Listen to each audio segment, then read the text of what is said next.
Welcome to another interesting episode of Inside the Future. I want you to picture something. You know, you've just finished a totally brutal travel day. Oh, we've all been there. Right, like delayed flights, maybe lost luggage, just sitting in terrible traffic. You finally get your key card, you walk into your hotel room, drop your bags, and just kick off your shoes. The best feeling. It really is. Yeah. You collapse onto the bed, the room is spotless, it's quiet, perfectly climate controlled. You finally have a moment to yourself. Except, well, what if you don't? Yeah, that's the scary part. What if that USB charger resting on the nightstand right next to your head is currently streaming your face to a server halfway across the globe? See, it just completely shatters the entire illusion of privacy. I mean, we are basically biologically wired to feel safe when a door locks behind us. Yeah. You know, but the reality is the barrier to invading that physical space has basically dropped to zero at this point. We're looking at a landscape where the electronics required to monitor a room silently are not just incredibly powerful, they're cheaper than a cup of coffee. Which is exactly why we are doing this deep dive today. We are pulling from an incredibly eye-opening set of sources titled The Invisible Threat. It's a great read. Terrifying, but great. Totally terrifying. But the mission here is twofold. First, we need to explore how hidden cameras are evolving from these, passive little lenses into highly intelligent spies. Right. And second, we are going to equip you with the exact tools and daily habits you need to defend your privacy today. Because frankly, you just can't rely on anyone else to do it for you anymore. No, you really can't. And before we can even talk about defending against a threat, you first have to understand the mechanics of it, because the technology has mutated drastically in just a few short years. Yeah, the sources make that very clear. The classic idea of a spy planting a bug and having to come back a week later to retrieve a physical tape, that is completely obsolete. So walk me through the baseline. What are we actually dealing with when we say a hidden camera today? Because, I don't know, in my head, I'm still picturing a tiny lens recording onto a little micro SD card. Well, okay, some do still use micro SD cards, sure. But the current standard heavily relies on direct Wi-Fi integration.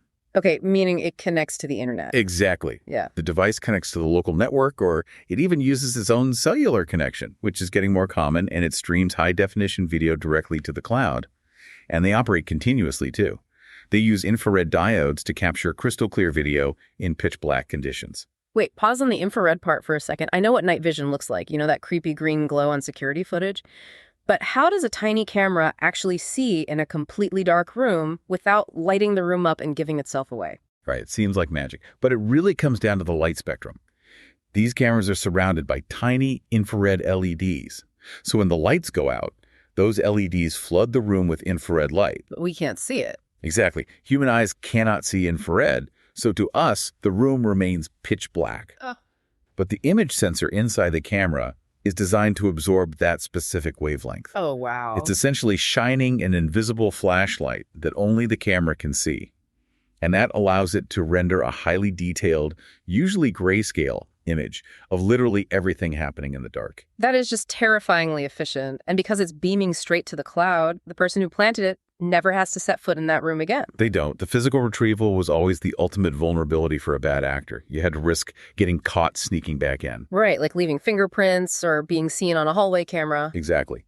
But by utilizing cloud storage, the perpetrator could be sitting on another continent. The physical risk is just gone, which is exactly why the proliferation of these devices has skyrocketed. But the sources we're looking at point out that streaming to the cloud is just the current baseline. Like, that's already happening. The real shift, the thing that fundamentally changes the game here, is the integration of artificial intelligence. Yeah, and what's fascinating here is the transition happening right now. It's the shift from simply recording to actually understanding. Okay, unpack that a bit. So a standard camera is dumb, right? It's passive. It just collects a fire hose of pixels. A human still has to sit down and fast forward through 24 hours of an empty hotel room just to find the 5 minutes where someone actually walked in. Which takes a ton of time and labor. Exactly. But an AI-enabled camera doesn't just collect pixels, it actively parses them. It uses computer vision algorithms to analyze the geometry of the room in real time. So it knows what it's looking at. Yes. It can recognize a human skeleton. It can map your joints to determine if you're standing up, taking off a coat, getting into bed. It can count the number of people in a space. That's wild. And it can even be programmed to ignore, say, a housekeeping card. but instantly trigger an alert the second a specific face enters the frame. Okay, let's unpack this with an analogy because I want to make sure I'm wrapping my head around the difference here. It's basically like moving from a lazy security guard who just tapes everything and falls asleep to a hyper-vigilant guard who never blinks and instantly texts the bad guy the exact second you take off your coat. That is a perfect distinction. It is automated intelligence. The system interprets human behavior and curates the data for the bad actor. Wow. If they want to know the exact moment you open your laptop to type in a password, the AI will send them a push notification when it detects a laptop screen.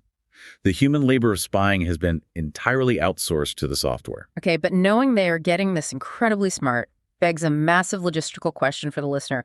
Where are they actually hiding? Because you can't just stick a camera on a tripod in the corner of a rental house. It has to be invisible. Right, and this is where we look at the engineering constraints of the devices themselves. To run a Wi-Fi chip, a high-definition image sensor, infrared LEDs, and potentially onboard AI processing, Yeah.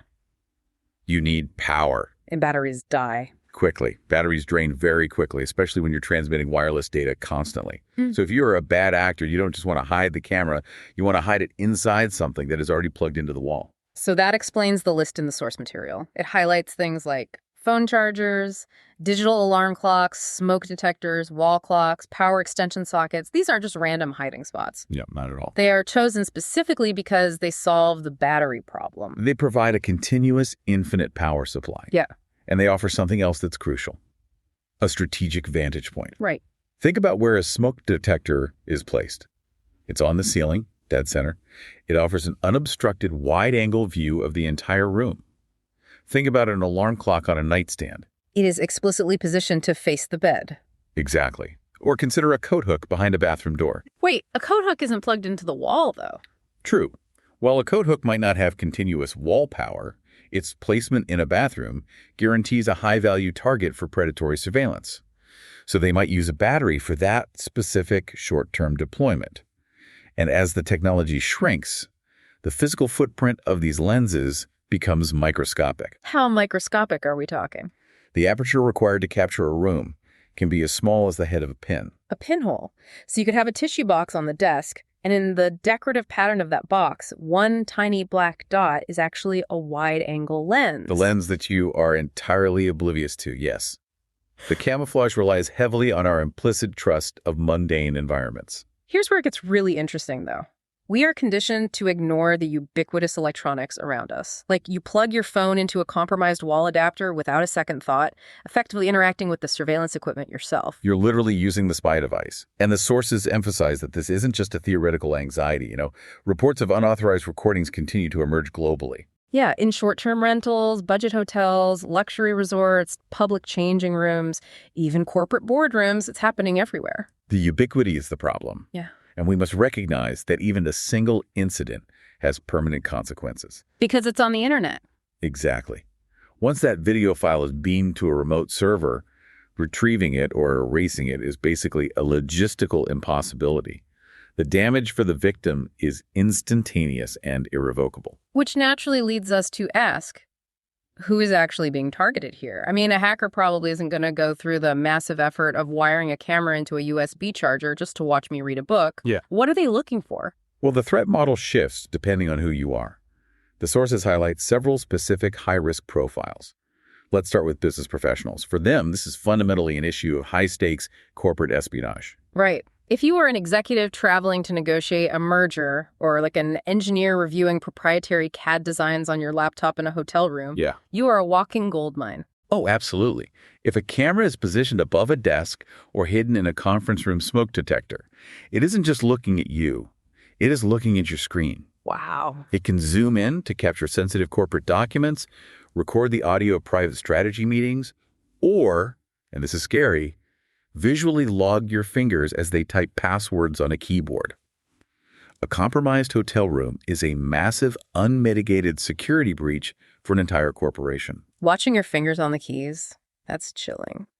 But the stakes feel entirely different when we pivot to families. The sources talk about families traveling on vacation, and honestly, the risk profile there feels so much more visceral and violating. It does, because the motive shifts from financial gain to predatory invasion. For families, the focus is on personal boundaries, human dignity, and protecting children from predatory surveillance. Yeah. A hotel room or a vacation rental is supposed to be a temporary sanctuary.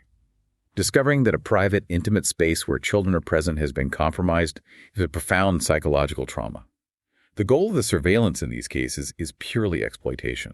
It's awful. And the sources also point to a third group that I hadn't even really considered: journalists, activists, and content creators. Right, frequent travelers with sensitive data. Exactly.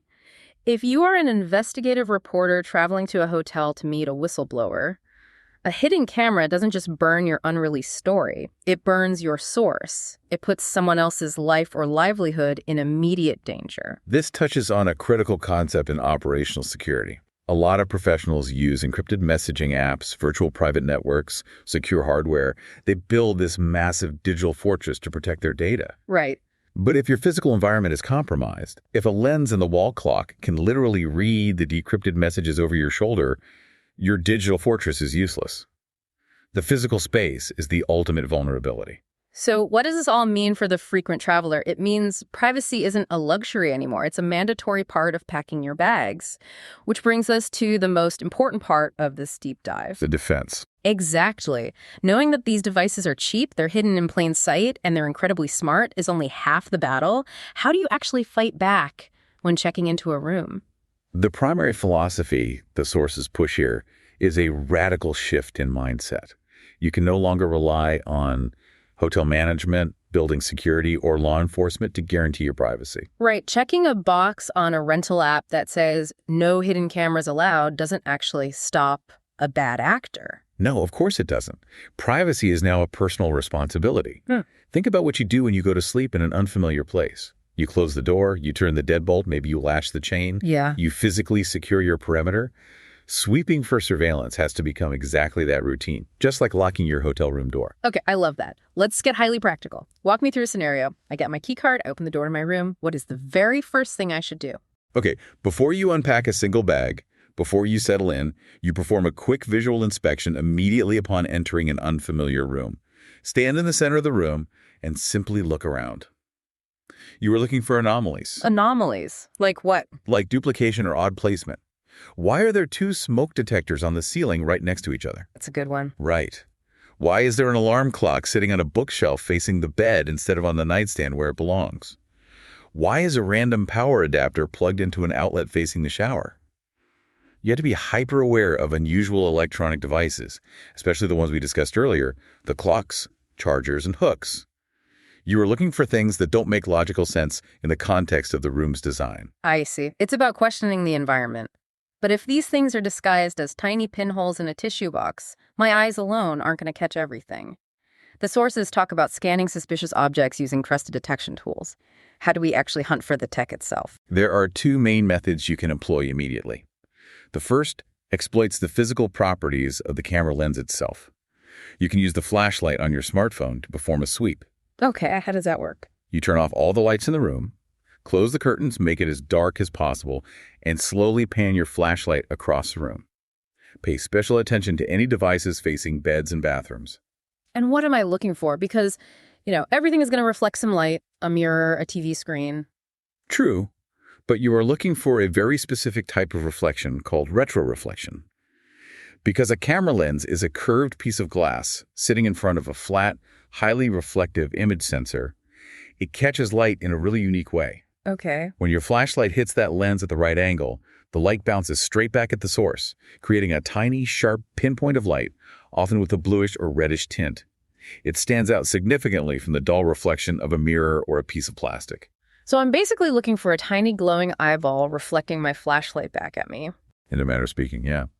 And the second method exploits the camera's transmission method. We established that these devices use Wi-Fi to beam data to the cloud. So you can purchase relatively inexpensive RF or radio frequency detectors. I've seen those online. Yeah, they are small, handheld devices that beep or vibrate when they get close to a source transmitting wireless data. Wait, I have to push back on this a little. If I turn on a radio frequency detector in a modern hotel, won't it just scream at me immediately? I mean, there are routers in the hallways, smart TVs in the rooms, my own phone is in my pocket. How do I isolate a hidden camera from the hotel's infrastructure? That is the exact challenge. and it requires a methodical approach. First, you must eliminate your own variables. Put your smartphone, your laptop, your smartwatch into airplane mode, or just turn them off completely. Okay, that makes sense. Next, you lower the sensitivity dial on the RF detector. You aren't looking for the broad, ambient Wi-Fi signal floating through the building. You are looking for a localized spike. So I'm sweeping it kind of like a metal detector over specific objects? Precisely. You hold the detector an inch away from the smoke detector, then the alarm clock, then the wall outlet. If the device stays silent, you move on.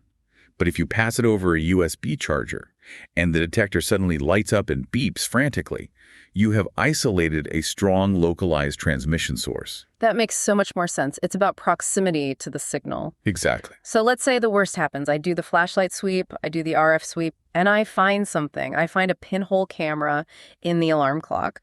My very first instinct would be to just rip it out of the wall and smash it. Which is the absolute worst thing you can do. The sources are adamant about this. Yeah. Do not touch the device. Do not attempt to dismantle it. Why? Wouldn't I want to stop it from recording me immediately? Because you are dealing with a crime scene at that point. If you rip it out, you destroy physical evidence, you contaminate fingerprints, and you alert the perpetrator who, remember, might be watching the live feed that they have been discovered. Oh, wow. Yeah, and that gives them time to wipe the cloud servers and cover their tracks. I didn't even think of that. So what's the right move? The correct protocol is to step out of the camera's field of view. Use your own phone to photograph the device exactly as you found it. Immediately leave the room with your belongings and report anything unusual immediately to hotel management and local law enforcement. Let the authorities handle the actual extraction. It's a lot to take in. Moving from a passive guest to an active participant in my own security feels like a heavy burden. If we connect this to the bigger picture, though, active awareness is really the best defense against a threat that relies entirely on you being oblivious. That's a great point. But there is a silver lining in the source material, which I love. If cameras are getting an AI upgrade, shouldn't our defenses get an upgrade too? Technology is fighting back. Absolutely. The technology is fundamentally agnostic. The same innovations driving surveillance are driving countermeasures. We are approaching an era where the burden of detection will actually shift back to the technology itself. I found this part of the deep dive super fascinating. Because right now, I have to buy an RF detector and sweep the room manually.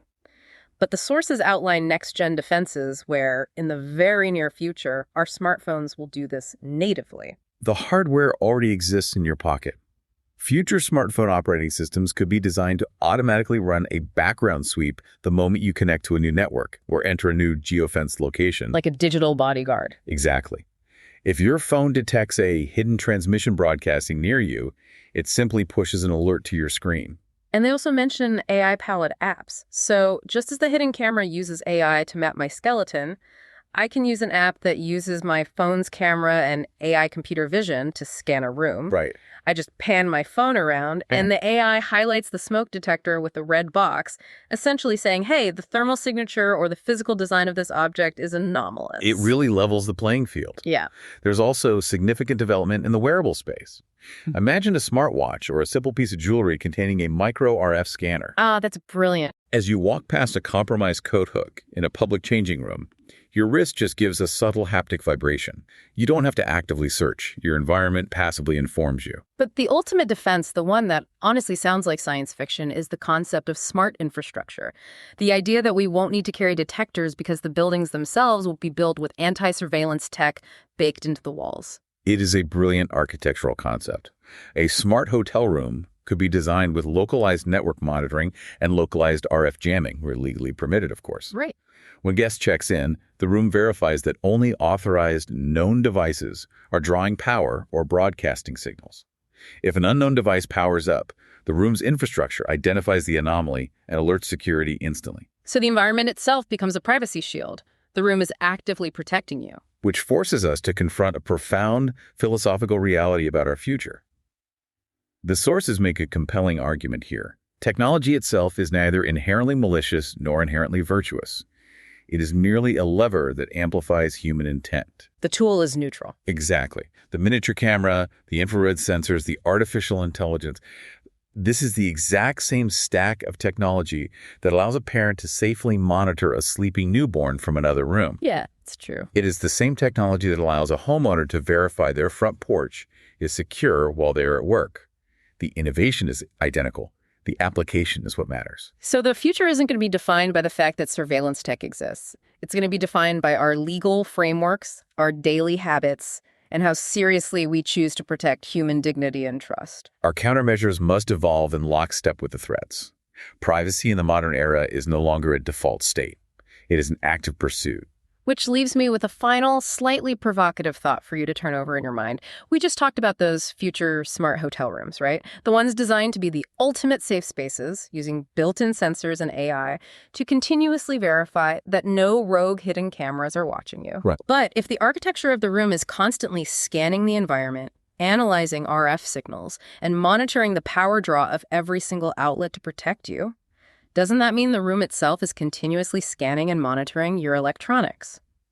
At what point does the ultimate anti-surveillance system simply become another form of surveillance itself? That is the paradox of security.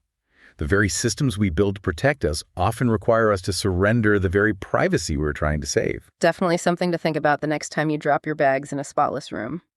Stay tuned for the next episode of Inside the Future.